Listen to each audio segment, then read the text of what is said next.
custo de vida, emprego e desemprego, cesta básica, tarifas públicas, salário mínimo. Agora, na Brasil Atual, a análise do DIEESE. E nós vamos conversar agora com o diretor adjunto do DIEESE, José Silvestre. Bom dia, Silvestre. Bom dia, Glauco.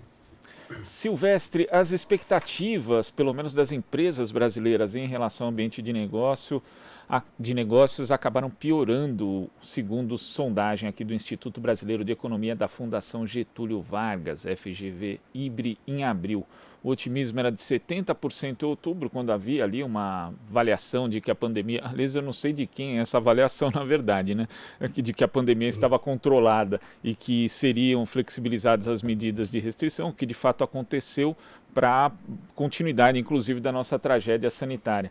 Mas esse 70% em outubro que demonstrava otimismo, agora são só 57% dos empresários que dizem ter perspectivas positivas para os próximos 6 meses.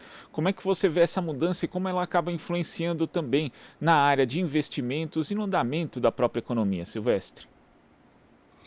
Bom, influencia, digamos, negativamente, né, Glauco? Porque você tinha, tanto do ponto de vista dos empresários como dos consumidores, ou seja, da população de uma maneira geral, mas especificamente em relação aos empresários, havia uma expectativa que a pandemia seria, digamos, reduzida o seu ritmo, e o que houve foi exatamente o contrário, né? Você teve uma terceira, na verdade, na época ainda era a segunda onda, né? Hoje é que está se falando na terceira onda.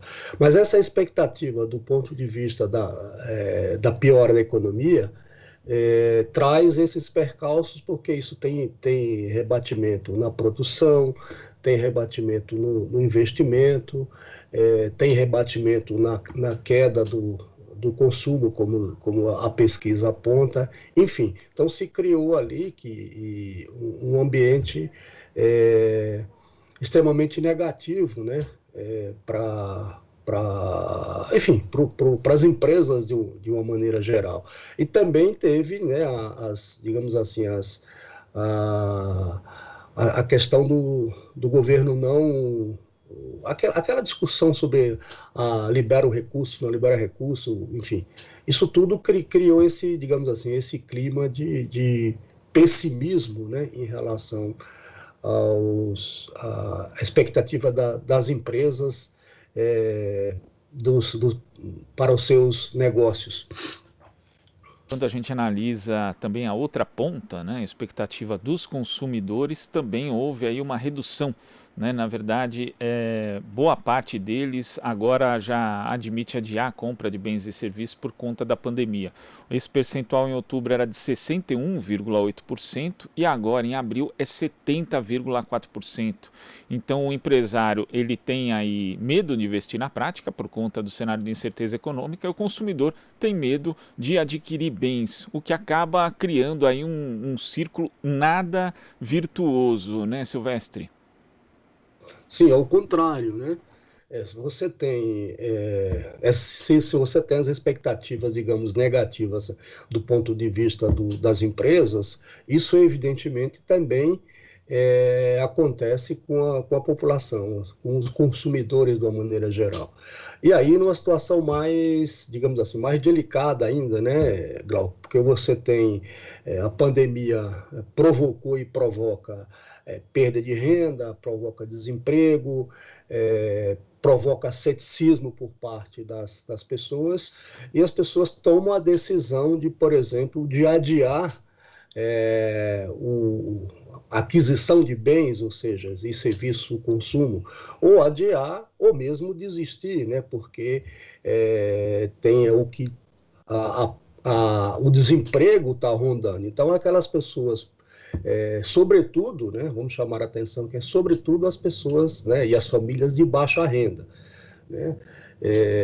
Nas pessoas de faixas mais, e as famílias de renda mais elevada, né, as pessoas continuaram consumindo, pode ter tido, digamos assim, passado a ser mais cautelosas, né, por causa desse cenário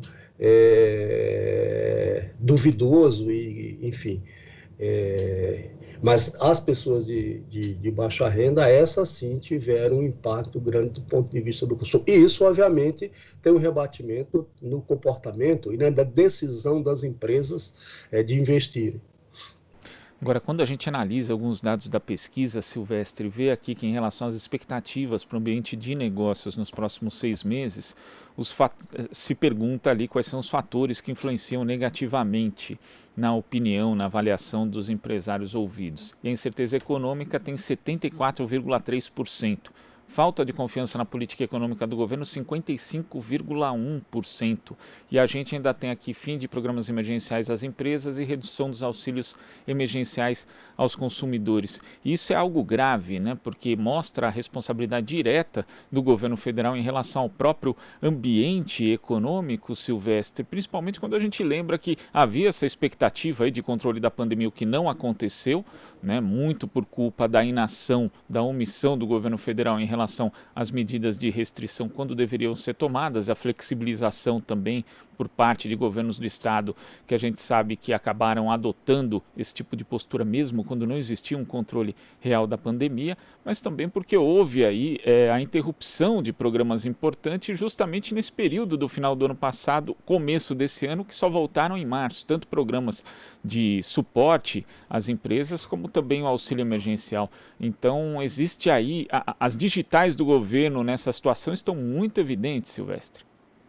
Sim, porque veja, ainda que você tenha e teve por parte, digamos assim, dos gestores dos governos estaduais e dos governos municipais, iniciativas, né, mais, digamos, condizentes com a ciência, com as orientações da OMS em relação à pandemia, a gente assistiu e assiste um total desencontro, omissão, sabotagem por parte do governo federal. Então, isso acaba emitindo, digamos assim, sinais trocados, né, do ponto de vista das expectativas para as empresas e para os empresários, insisto, na decisão de investir. E o governo também, como você frisou, retardou, né, a decisão em relação a uma série de políticas, né, e, sobretudo, de recursos destinados aos programas tanto de apoio às empresas quanto à população, como foi o caso do auxílio emergencial, que ficou quase mais de 3 meses discutindo até decidir que saísse o auxílio emergencial aí em abril dos R$375, variando de 150, né, 375. Então, tudo isso teve, evidentemente, impactos, tanto do ponto de vista das empresas, dos ambientes de negócio, da população, né? E é um pouco, enfim, esses dados desse estudo da GV estão revelando. Então, não tenha dúvida que tem sim, muito claramente, as digitais do governo federal. E ontem nós recebemos aqui no Jornal Brasil Atual a cientista política Mayra Goulart, e ela falava a respeito da insistência do presidente Jair Bolsonaro em tentar mostrar para as pessoas que existe praticamente uma realidade paralela, né, que totalmente diferente da situação que o país vive. E ontem, vendo uma matéria do jornal Folha de São Paulo falando sobre essa pesquisa da GV, um economista dizia que não estava muito no radar das pessoas no final do ano passado que a gente fosse atingir esse momento mais crítico, que seria necessário ter medidas restritivas novamente. Eu fiquei pensando, mas não estava no radar de quem?